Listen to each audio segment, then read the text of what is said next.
देख सकते हैं किस प्रकार से देवेंद्र नाथ महतो कोतवाली थाना से रिलीज होते हुए, और देख सकते हैं किस प्रकार से चारों ओर माहौल बना हुआ है। चारों तरफ से प्रेस रिपोर्टर इनको घेर लिए हैं। देखिए किस प्रकार से माला पहना करके स्वागत किया जा रहा है। कोतवाली थाना से बाहर निकलते हुए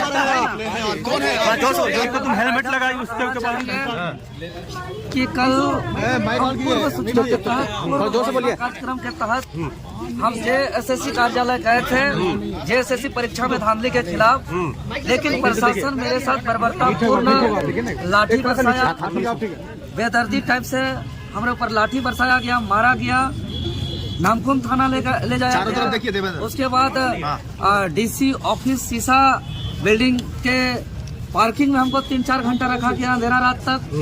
उसके बाद फिर हमको जगन्नाथपुर थाना रखा गया, फिर हम कोतवाली थाना से हम रिहाई हो रहे हैं। और इस तरीके से जो मेरे साथ ड्यूटी में थे उन लोग को भी पता नहीं चल रहा था कि इस वक्त जलंधर को कहाँ ले जाया जाए। लेकिन आज मेरे ऊपर जो लाठी बरसाया गया, आखिर हम जेएसएससी कार्यालय क्यों गए थे? किसी को हम लूटने नहीं गए थे, किसी को मारने नहीं गए थे, हम गुंडागर्दी करने नहीं गए थे, किसी को चौका नहीं गए थे। हम छात्र के हक अधिकार के लिए जायज मांग को लेकर के हम गए थे। अगर प्रशासन पर और यहाँ के सरकार पर मेरा सवाल है कि जो मेरे ऊपर लाठी बरसाया गया, यह कहीं न कहीं अगुआ सरकार जो कहती है ये हम झारखंडियों का सरकार बनाए हैं, अगुआ सरकार कहती है, ये अगुआ सरकार पर न्याय पर भरोसा रखने वाले झारखंडियों पर प्रहार। कितना चोट आया देवेंद्र जी? कई जगह चोट पड़ा है। चोट आप लोग कैमरा में देखे होंगे, बहुत गंभीर चोट है। हम लगातार बोलते गए कि हमारा इलाज कराया जाए, अभी तक हमको इलाज भी नहीं कराया गया है, हम अभी तक इलाज भी नहीं करा पाए हैं। वो तो पहुंचना जरूरी था, क्योंकि हम पहले ही घोषणा किए थे कि भाई जो भी हो जाए, क्योंकि आज देख रहे हैं कि लड़ाई में, संघर्ष में इस तरह का सामना करना पड़ता है।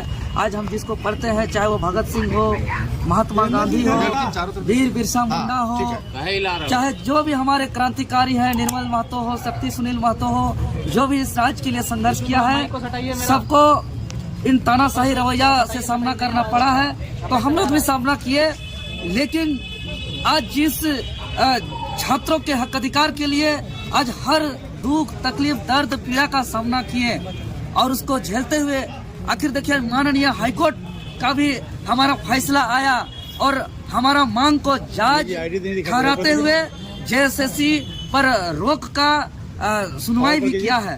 तो कहीं न कहीं जब माननीय हाईकोर्ट हमारे बात को समझ रहे हैं, माननीय मुख्यमंत्री महोदय भी सीआईडी जांच का आदेश दिए हैं, मतलब माननीय हाईकोर्ट महोदय इस बात को स्वीकार कर रहे हैं कि जेएसएससी सीजीएल परीक्षा में गड़बड़ी हुई है। माननीय मुख्यमंत्री महोदय भी माना है कि जेएसएससी सीजीएल में गड़बड़ी हुई है। लेकिन आज जिस प्रशासन को वेतन मिलता है, पब्लिक का पैसा मिलता है, और प्रशासन या थाना में बड़े बड़े अक्षरों में लिखा जाता है सेवा ही धर्म, और अगर थाना में कॉल भी कीजिएगा किसी थाना प्रभारी को तो गाना भी बजता है कि हमको जो है कि आपके सेवा में है झारखंड पुलिस।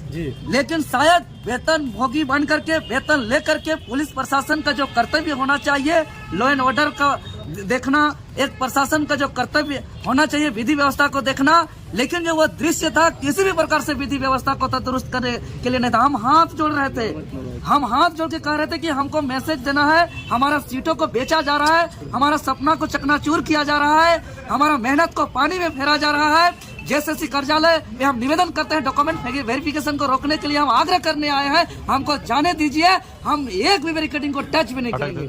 लेकिन उन्होंने हम लोग को पहुंचने नहीं दिया गया, पहले ही रोक दिया गया। फिर भी बैठ के हम लोग शांतिपूर्ण तरीके से थे। लेकिन हम मीडिया और संबंधित अधिकारी पदाधिकारी से हम कहना चाहेंगे, चूंकि वहाँ पे जो दृश्य था हम लोग शांतिपूर्ण तरीके से थे, वीडियो फुटेज निकाला जाए, उसमें से एक वर्दी पहने हुए पुलिस प्रशासन जो मेरे ऊपर सबसे ज्यादा लाठी चलाए हैं, नामकुम थाना के हैं, वो उकसाया है स्टूडेंट को कि खड़े हो, हंगामा करो, तुम लोग आगे बढ़ो, ऐसा उकसाने का काम किया है। उनके उकसाने से छात्र जो है कि खड़े हुए थे, नहीं तो छात्र शांतिपूर्ण तरीके से बैठे हुए हैं। वो पुलिस प्रशासन को चिन्हित करके कड़ी कार्रवाई किया जाए, जो पुलिस प्रशासन उकसाने का काम किया है वर्दी पहन करके। और लोग जो मेरे साथ ड्यूटी में अधिकारी थे, पदाधिकारी थे, उनको भी समझ में नहीं आया, लेकिन जेल जाने का चर्चा मेरे साथ ड्यूटी में रहने वाले अधिकारी, पदाधिकारी, सिपाही लोग भी कर रहे थे। चाहे वो थाना नामकुम थाना की बात हो, जगन्नाथपुर थाना की बात हो, चाहे कोतवाली थाना की बात हो, हर थाना में इस तरीके का चर्चा चल रहा था कि देवेंद्र नाथ महतो को चालान कर दिया गया, उनको हटवार जेल फॉरवर्ड कर दिया गया। आपके वकील साहब बोल रहे थे कि नहीं शाम तक उनको जो है अभी कोर्ट में पेश किया जाएगा, उसके बाद हटवार जेल भेजा नहीं, यही बात हमको पेशी करने के लिए हमको बोला भी गया था जगन्नाथ थाना के से लाते समय कि आपको मेडिकल करा करके कोर्ट में पेशी करके आपको हटवार जेल भेज दिया जाएगा। इस तरीके की बातें था, लेकिन झारखंड का जनता का प्यार है मेरे ऊपर, झारखंड का जनता का आशीर्वाद है मेरे ऊपर कि जिस सच्चाई के लिए हम संघर्ष करते हैं, तो झारखंड सरकार को यह महसूस हुआ कि देवेंद्र नाथ महतो अगर जेल जाता है तो पूरा राज्य अशांति हो जाएगा, पूरा राज्य तंत्र हो जाएगा। यह दबाव का अंदेशा सरकार को था, और चूंकि हम सच्चाई के लिए संघर्ष करते हैं, सच्चाई के साथ हम हमेशा सामना किए, लाठी खाए अपने बदन पर, और जेल भी जाने के लिए हम तैयार थे। चूंकि जेल हम जिसको पढ़ते हैं, चाहे वो भगत सिंह हो, वीर बिरसा हो, सिद्धू कानू, नीलांबर पीताम्बर, फूलो जानो, चांद भैरव, निर्मल महतो, सुनील शक्ति महतो, सबने जेल तक का सफर किया है। तो हम लोग भी सोचे कि संघर्ष का हिस्सा है। आगे अब अभ्यर्थियों को क्या संदेश को अलग किया गया है, और उन लोगों से अलग किया गया था जी, कल ही से हम वहाँ से अलग हैं। वहाँ मुश्किल से हम 1 से 1.5 घंटा थे, उसके बाद हमको पार्किंग में रखा गया, अलग अलग जगह। कुछ देर तो हमको जिला स्कूल के पीछे मैदान में भी रखा गया। अच्छा, मतलब कि थाना में